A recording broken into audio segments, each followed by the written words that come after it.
بسم اللہ السلام علیکم ورحمۃ اللہ وبرکاتہ۔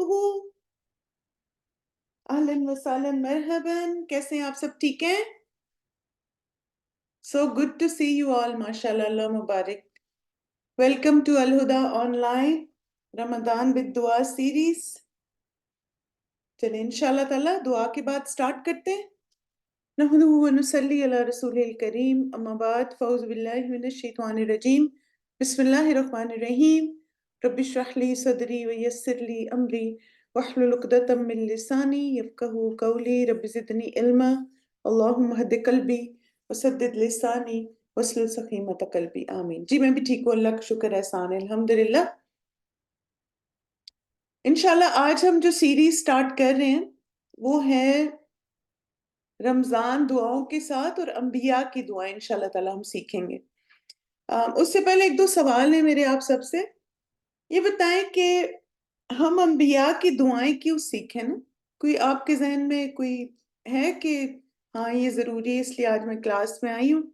کیونکہ انبیاء کی دعاؤں کو سیکھنا اس لیے ضروری ہے۔ انسپریشن، ماشاءاللہ، ٹھیک ہے۔ اور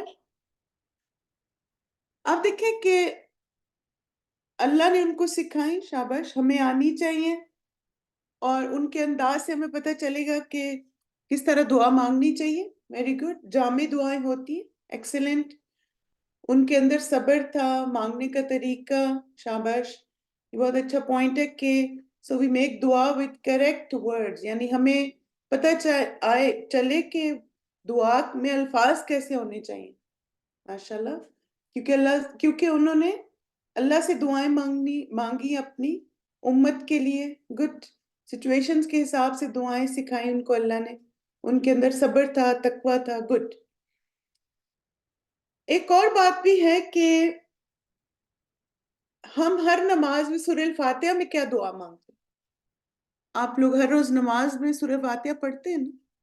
اس میں آپ ایک دعا مانگتے ہیں اللہ تعالیٰ سے، وہ کون سی دعا ہے؟ شاباش، ہدایت کی دعا ہے نا؟ اور اسی طرح آپ اللہ تعالیٰ سے سیدھے راستے کی دعا مانگتے ہیں۔ پھر آپ اللہ سبحانہ تعالیٰ سے یہ بھی مانگتے ہیں کہ یا اللہ وہ سیدھا راستہ کن لوگوں کا ہو، ہے نا؟ مانگتے ہیں نا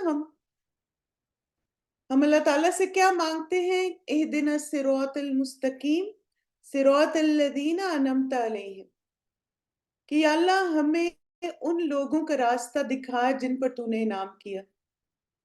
اور انعمت علیہم کون ہے؟ جب ہم اللہ سے یہ کہتے ہیں اہدنا الصراط المستقیم، ہدایت دے ہمیں سیدھے راستے کی، صراط الذین انعمت علیہم، راستہ ان کا انعام کیا تو نے جن پر، ٹھیک؟ اور پھر یہ بھی ہم کہتے ہیں کہ ان کا راستہ نہیں چاہیے غیر المغضوب علیہم ولا الضالین، نہ ان کا جو غضب کیا گیا جن پر، یا اور نہ ہی ان کا جو گمراہ ہے۔ تب آپ دیکھیں کہ انعمت علیہم کون تھے؟ انعام یافتہ لوگ، جن پر اللہ تعالیٰ نے اپنی رحمتیں، اپنی برکتیں نازل کی، جن کو اللہ تعالیٰ نے اپنے دین کے کام کے لیے، دین کی خدمت کے لیے چنا۔ کیا ہم بھی چاہتے ہیں کہ ہم بھی ان لوگوں میں شامل ہو جائیں؟ انشاءاللہ۔ تو اب آپ دیکھیں کہ وہ لوگ کون ہیں نا جن کو اللہ تعالیٰ نے کہا کہ یہ انعمت علیہم ہے۔ ان کی کچھ کوالٹیز ہمیں بتائی گئی۔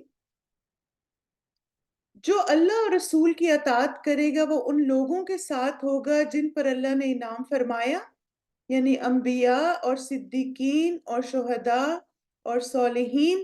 کیسے اچھے ہیں یہ رفیق جو کسی کو میسر آئیں۔ تو جب ہم اللہ تعالیٰ سے کہتے ہیں کہ یا اللہ انعام یافتہ لوگوں کا راستہ، تو ہم اللہ تعالیٰ سے کن کا راستہ مانگ رہے ہیں؟ انبیاء، صدیقین، شہداء اور صالحین۔ اور پھر کتنے اچھے یہ ہمارے دوست ہیں، یعنی اس سے بیسٹ انسان کا کمپینین کون ہو سکتا ہے کہ انسان ان لوگوں جیسا بننا چاہے، ان لوگوں جیسی زندگی گزارنا چاہے جن پر اللہ تعالیٰ نے اپنا انعام کیا تھا۔ اچھا، اب میں آپ سے کچھ ہنٹس آپ کو دوں گی، تو آپ نے گیس کرنا ہے کہ وہ کون سے نبی ہیں، ٹھیک ہے؟ وہ کون سے نبی تھے جن کو امت کہا گیا؟ نام بتائیں ان کا۔